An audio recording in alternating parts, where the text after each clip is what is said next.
मुसीबत में है। आप लोग इस मुसीबत का हल करिए, नहीं करिएगा तो हम लोग बहुत बड़ा कांड कर देंगे। एक भी तार नहीं रहने देंगे, सब उड़ा करके फेंक देंगे। जब हम पैसा देते हैं तो बिजली क्यों नहीं रहता है, वोल्टेज क्यों नहीं रहता है? एक भी तार नहीं रहने देंगे, सब उड़ा करके फेंक देंगे। बिल नहीं तो कुछ भी नहीं, बिल नहीं तो कुछ भी नहीं, अरे बिजली नहीं तो कुछ भी नहीं, बिल नहीं बिजली नहीं रहेगा, तार उड़ा करके फेंक देंगे। वोल्टेज नहीं रहेगा, तार उड़ा करके चप्पल से मार लगेगा। किसको मारिएगा चप्पल से? बिल लेने के लिए जो आएगा उसको मारेंगे चप्पल से, चप्पल जूता से उसके मारेंगे। जो बिल काटने के लिए आएगा उसको। गरम से बच्चा लोग सर रहा है, मर रहा है। क्या नाम है आपका? गोविंद कुमार। यहाँ पे कोई भी नहीं आता है, सिर्फ इलेक्शन के टाइम में जो भी आते हैं तो आते हैं, उसके बाद कोई भी नहीं आता। पंखा ऐसे ऐसे चलता है, ऐसे ऐसे थोड़ा थोड़ा। उससे क्या होगा सर? रात में सोने के टाइम में जब मुझे प्रॉब्लम आएगी तो मरीज देखने वाला कौन है? कोई भी नहीं। तो आप उस चीज को, समस्या को खत्म करिए ना, क्यों नहीं कर रहे हैं? आप देख रहे हैं स्टार न्यूज मधुबनी। इस वक्त हमारी मौजूदगी खजौली प्रखंड अंतर्गत बेता ककरघट्टी पंचायत के कजियाई गांव में। कजियाई गांव के ये पूरब टोला है, वार्ड नंबर 10 में जो है ये समस्या है। हम जानते हैं यहाँ जो आप देख पा रहे हैं, जो आगजनी भी लोग किए हैं और इन लोगों का एक ही नारा है, वोल्टेज नहीं तो बिल नहीं, वोल्टेज नहीं तो बिल नहीं। हम जानते हैं आखिर इन लोगों को जो है किन किन समस्याओं का सामना करना पड़ता है। हम जानते हैं विशेष लोग। क्या नाम हो आपका? मोहम्मद इसराइल। क्या समस्या आपके गांव में?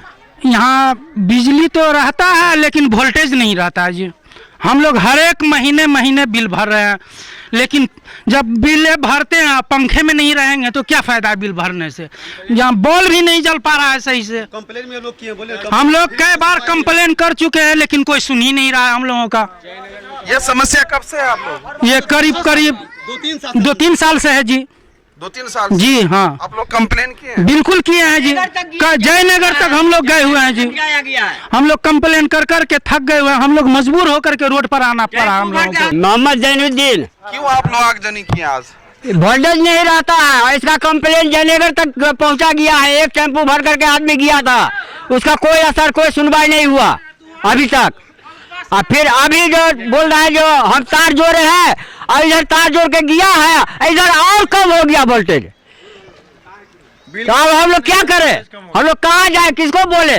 यहाँ वो ये क्या नाम है, शकील है, उसको बोलते हैं तो बोलता है इसका हमको कोई जिम्मेदारी नहीं है। और लाइन वाला सब चार्ज वही है, लाइन चार्ज वाला। और आता है बिल के लिए तो थर्मामीटर में टच नहीं करना चाहिए, तो मीटर के हिला डोला करके ले जाता है, पैसा ले जाता है। और इसे ज्यादा क्या करेंगे? कलकत्ता घूरे हैं, बम्बई घूरे हैं, दिल्ली घूरे हैं, कहीं बिल चुकाने वाला को देखते हैं बिल लाने जाता है तो ट्रांसफार्मर में टच नहीं करता। ये आता तो बिल का ट्रांसफार्मर मीटर को हिलाता है, डोलाता है, फिर भी कौन हिलाता है? शकील। कौन है शकील? शकील यहाँ का वो है, मिस्त्री है, जो उसके हाथ में इंचार्ज है, यहाँ का इंचार्ज है। बिल निकालता है और ले जाता है, जमा करता है जयनगर में। क्या मांग करते हैं जेई से आप लोग? हम लोग वोल्टेज चाहिए, ट्रांसफार्मर चाहिए, नया ट्रांसफार्मर हम लोग को मोहल्ला में चाहिए और वोल्टेज चाहिए। और क्या कहेंगे? हम लोग का कोई सुनवाई नहीं लेता, आश्रय नहीं करता।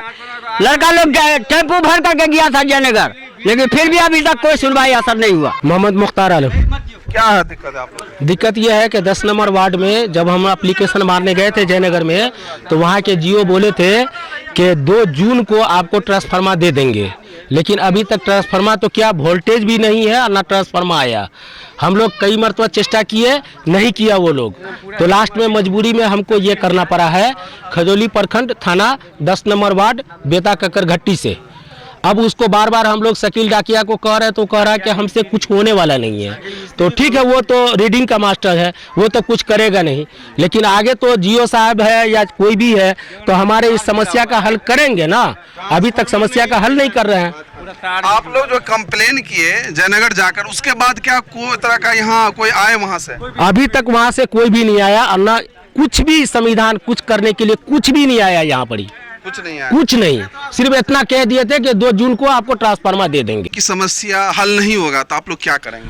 अगर हम लोग का समस्या हल नहीं होता है तो बड़े पैमाने पर हम लोग चौराहा को घेर कर पूरी बंदिश बना करके तार काट देंगे, ट्रांसफार्मर को जला सकते हैं, हम लोग सब कुछ करेंगे। जब हम लोग बिलिंग का पैसा देते हैं, यूनिट बाय यूनिट उसको जोड़ करके देते हैं। उसने कहा था कि 375 रुपया यूनिट पर पड़ता है, हम लोग उसका पैसा भरपाई करते हैं। वो अब तक मेरी भरपाई को सिर्फ पैसा लेकर के जाता है, लेकिन हम लोग पैसा देते हैं, क्या फ्री का पैसा आता है? हम लोग परेशान होते हैं, फिर इतना उबावला हुए हम लोग, जो ये करना पड़ रहा है मजबूरी के अंदर। यानी बिजली बिल जो है आप लोगों को समय पर आता लेने के लिए, मगर कोई समस्या होता है वो समस्या दूर नहीं होता। बिजली बिल एकदम टाइम टू टाइम महीना बाय महीना करता है, और हम लोग बिजली का बिलिंग महीना बाय महीना करते हैं, लेकिन अभी तक मेरा समस्या का कोई हल नहीं है। 2 दिन गैप होता है तो फाइन मारता है। 2 दिन गैप हो जाए, 15 दिन गैप हो जाए, 2 दिन गैप हो जाए तो पैसा का फाइन मार देता है, लेकिन मेरा समस्या का कोई हल नहीं करता वो लोग। तो हमारे पीछे आप देख पा रहे हैं जो ग्रामीण जो है काफी आक्रोशित होकर जो यहाँ आगजनी की है, और इन लोगों का डिमांड है जो इस बार हम लोगों को अगर वोल्टेज में इजाफा नहीं करेंगे तो हम लोग जो है बिल्कुल जो है इसी तरह जो है मेन चौराहे को जाम करके हम लोग धरना प्रदर्शन करेंगे। और हम लोगों का एक ही डिमांड है, इस बार अगर वोल्टेज को अगर सही नहीं किया गया तो हम लोग जो है इस बार जो है बिल नहीं देने वाले हैं। तो और भी लोग हैं, हम उनसे भी बात करेंगे और जानने की कोशिश करेंगे। सजादी बेगम, क्या दिक्कत है आप लोग? दिक्कत है कि बजट नहीं दे रहा है, लोग गरम से मर रहा है, बाल बच्चा भी नहीं सो रहा है गरम से, लाइट भी नहीं रहता, नहीं रहता लाइट, नहीं फिर चलता है, नहीं लाइट रहता, कुछ नहीं रहता, क्या कर लोग? 18 दिन पर 10 दिन पर बिजली बिल, एक दिन से 2 दिन हो जाता है बिल भरने के लिए फैन मार देता है। क्या फैन मारता है? तो फैन मारता फैन मार देता है। क्या हुआ? क्या दिक्कत है? वोल्टेज का समस्या है। समस्या सबसे बड़ा समस्या है वोल्टेज का। किसी घर में बेटी बीमार है, किसी घर का बाप बीमार है, कोई ज़ईफ है, कोई बच्चा पढ़ने वाला है, कोई एजुकेशन से जुड़ा हुआ है, वोल्टेज रहता ही नहीं है तो बच्चा पढ़ेगा क्या, शिक्षित बनेगा क्या? बोल रहा है बेटी बचाओ बेटी पढ़ाओ, क्या बेटी बचेगा क्या बेटी पढ़ेगा? देख लो भाई, ये वोल्टेज का समस्या। लाइट नाम के लिए डबल फेज है, सिंगल फेज है, किसी में वोल्टेज रहता है नहीं रहता है, गाड़ी आती है, गाड़ी में लाइट तार सट जाता है, किसी के मतलब घटना होते होते हम लोग बचाए, लाठी लेके तार को ऊपर करना पड़ता है। वायर बहुत नीचे है, वायर बिल्कुल नीचे है, सारा 200 मीटर पे एक तो पोल दिया हुआ है, एक तो यहाँ है, एक तो 200 मीटर 300 मीटर के आगे पोल दिया हुआ है। बारिश आती है तो पोल तार गिर जाता है, बार बार जोर मारना पड़ता है। वहाँ से सिंगल फेस कर दिया हुआ है, मस्जिद के पास से डबल फेस आया हुआ है, नाम के लिए सिंगल है, होता ही नहीं है। यही सब मसला है। अब की बार बिल जो लेने आएगा वो चाहे ये लाइन का समस्या को दूर करे, नहीं तो बिल लेने आएगा उसको मार खाना पड़ेगा। इस बार यही होगा, लास्ट उपाय यही है, वोल्टेज दे या बिल ले, दोनों में से एक। चप्पल से मार लगेगा, किसको मारेगा चप्पल से? बिल लेने के लिए जो आएगा उसको मारेंगे चप्पल से, चप्पल जूता से उसको मारेंगे, जो बिल काटने के लिए आएगा उसको। गरम से बच्चा लोग सर रहा है, मर रहा है। देखिए महिला सब भी जो है ना गुस्से में, बिल काटने वाले आएंगे तो उसको हम चप्पल से मारेंगे। कहीं न कहीं जो ये लोग जो है कई वर्षों से परेशान है, कई वर्षों से समस्याओं से ये लोग जूझ रहे हैं, मगर इन लोगों का जो है निदान नहीं हो पा रहा। तो हम जो है बिजली डिपार्टमेंट से और जेई से यही डिमांड करेंगे जो इन लोगों का जो समस्या है उसका जल्द से जल्द निदान करें। बाकी अपडेट के लिए और इस वीडियो को ज़्यादा से ज़्यादा शेयर कीजिए ताकि जो है इन लोगों की जो समस्या है वो जल्द से जल्द ठीक हो पाए। बाकी अपडेट के लिए आप बने रहिए, आप देखते रहिए स्टार न्यूज़ मधुबनी।